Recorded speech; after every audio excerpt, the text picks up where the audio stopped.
Hi everyone, it's Fitz with your daily delivery. Hope you're doing well. I'm good. It's the new year coming pretty darn quick. How did it get here?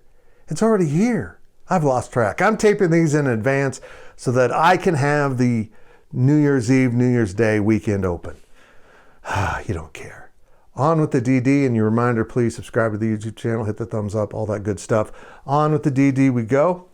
And Chris Klieman took a couple, 3 or 4 well-deserved days off following the bowl game. He and his wife hit a beach, I think, and enjoyed life. Just a little pause from action that never ended at the end of the season. I mean, it was amazing what coaches do now. They wrap up their season and immediately go and try to manage their roster. I mean, right after that game, they were already hearing about players hitting the portal. So on Monday, they're literally trying to keep their roster together, trying to figure out who's leaving, who's staying. Remember, we still have the COVID years and some players coming back.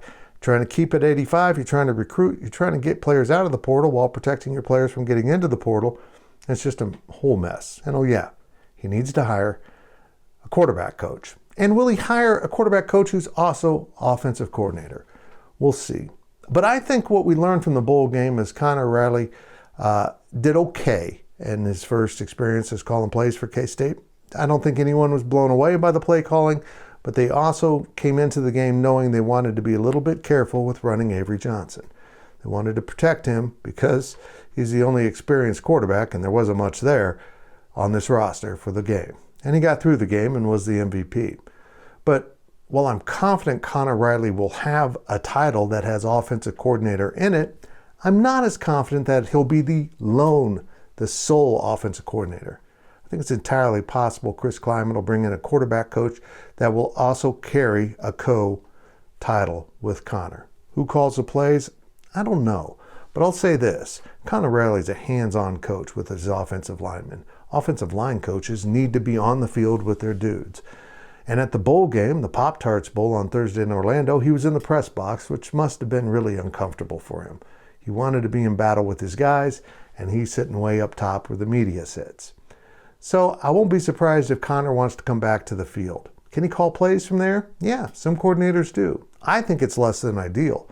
And I know that he prefers to be up there if he's calling the plays. You see the problem here? What will Connor Riley really want? And will he be the one calling plays, or will it just be a lot of input with the new quarterback coach and co-coordinator?